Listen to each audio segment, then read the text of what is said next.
Welcome back to the RPL Student Step-by-Step webinars. We're going to be looking in this section at completing Section B, items 1 to 6. So let's just have a quick recap. So where have we got so far? Well, we've navigated around Accelerate, we've managed to log into our learning plan, and we've completed the recognition of prior learning declaration, and we can see that that's complete there. And we've also, in our last session, we went into Section A and we completed the self-assessment. Now you can see that this has actually gone off to the trainer now, and it's been marked as satisfactory, and we can now go on to Section B, and we can see that this particular test student has been in and taken a look at Section B and also at Section C. So let's go and see what we need to do for items 1 to 6 in Section B. So we're just going to click on the icon there and just allow it to load.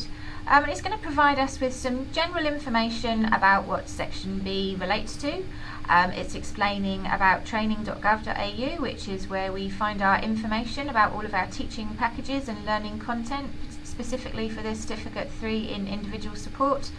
And it's also going to go ahead and provide us with instructions as to how we should go about completing each of the sections. And we can see this highlighted section here. So step 3, complete Section B, RPL evidence portfolio by compiling all 25 evidence items listed. So let's just go in and take a look and see what we actually need to submit here. So this first page here outlines all of the items, all of the documentation that we need to supply for this section of the recognition of prior learning process. And you can also see on this form here whose responsibilities have been allocated as well. So for example, we've got here that the CV, so the curriculum vitae or resume, is the candidate, so your responsibility. And we've got the last performance review is the franchise owner or the trainer's responsibility. So we can see all of that listed here. Now if you wanted to download a copy of this, you can just click on the little hyperlink there and it will come to the bottom of your screen, and you've got your own copy that you can either keep on your desktop or you can print out if you wish, and you can go ahead and tick the boxes and identify if you've met all of the requirements before you go ahead and submit. So back into Accelerate now. Let's take a look at each individual piece of information and what it's actually asking us to do. So this is just the general list of everything. Let's go into Next and take a good look. So we can see our students been in here having a play around. So this section here is asking us for the curriculum vitae or the resume. So it's saying upload your completed curriculum vitae or resume in the submission portal below. Ensure that you discuss your current role at home instead and your caregiver role or responsibilities. So you may be doing the Certificate 3, maybe you're a key player and not a caregiver. Remember, we need your resume to reflect your skills in caregiving that relate to the Certificate 3 in individual support. So please make sure you provide relevant skills.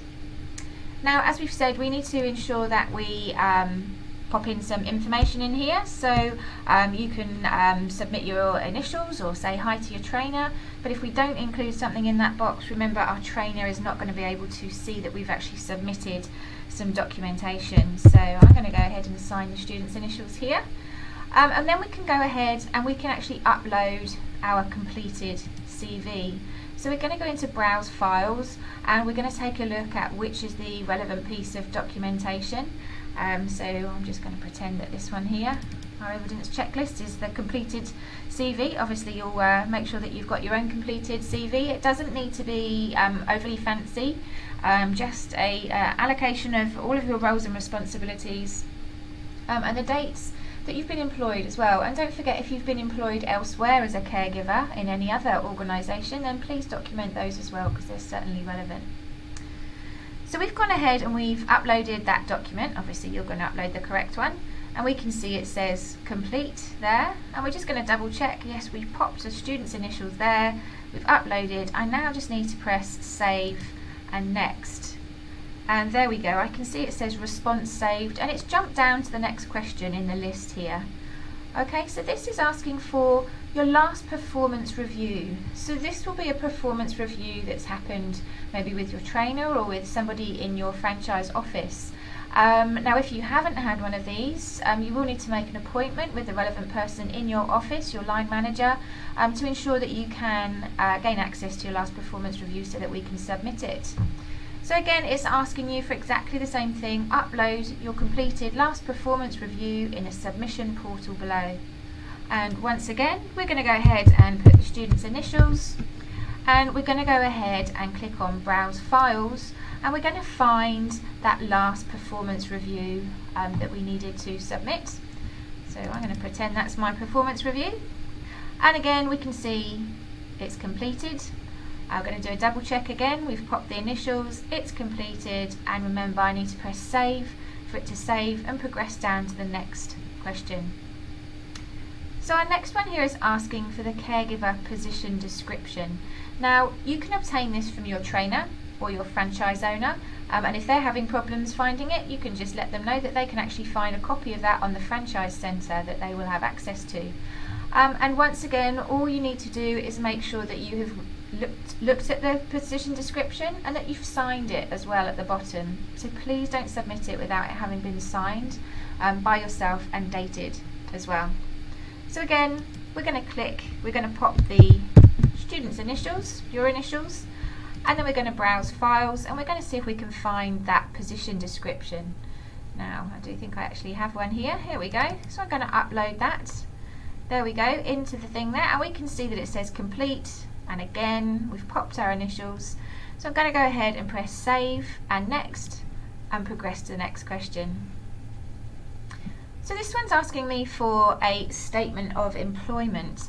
Now obviously this needs to come from your employer, so you do just need to make contact with them, and there are some set criteria that we need to ensure that we have within that statement of employment, and I'll show you a draft copy that is available. So if your franchise owner or trainer is having problems completing this form, please just ask them to contact the academy, and we can actually send them a template that they can adapt relevant to the skills and experience that you have within your franchise office. So again, I'm just going to pop the student initials there, and I'm going to go into Browse Files, and we're going to look for that statement of employment. Now there we go, let's click on that, and again I can see it's uploaded, it's completed, and I'm going to press save and next. Now I just want to go back, actually I'm just going to show you what that actually looks like. So let's just see, is it going to let me download it? No, okay, maybe we won't do that. Let's just take a look and see if I can show you what this statement of employment looks like. So essentially the information that we're looking for in your statement of employment is obviously your name and the amount of time that you've been with your home instead office, and obviously your employment status. So generally that will be casual. The hours that you've worked. So for the recognition of prior learning process, it needs to be over 200 hours. If you have over 120, and you have a lot of varied experience, I'm happy to discuss that with you, so please feel free to ring the academy and we can talk that through. But ideally we really want to see a consolidated amount of experience that you've had within Home Instead. Now we are looking for some specific skills that you need to have attended whilst out on service deliveries, and these include personal care, so washing and hygiene needs of clients, workplace health and safety activities, so including observing and reporting hazards. So you need to have had some experience of using a liar care and completing those hazard and incident forms. You certainly need to have had experience with infection control. I think nowadays with COVID we can tick that box fairly easily by wearing our personal protective equipment, so our masks, our aprons and our gloves appropriately. We also need to have shown evidence of caring for clients who are living with dementia. Okay.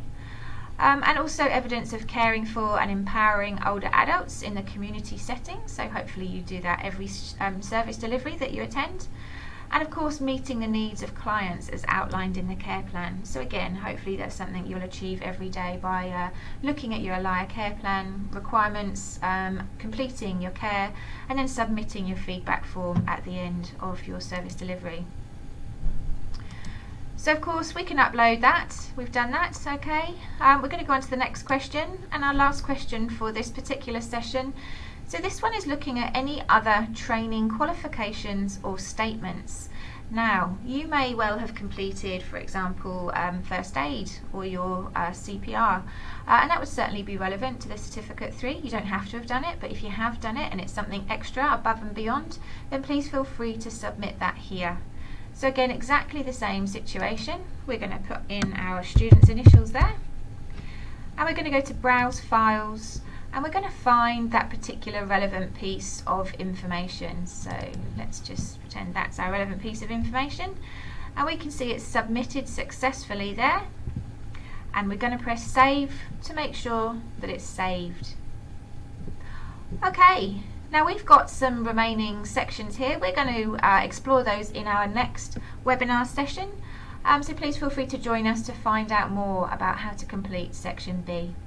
Thank you.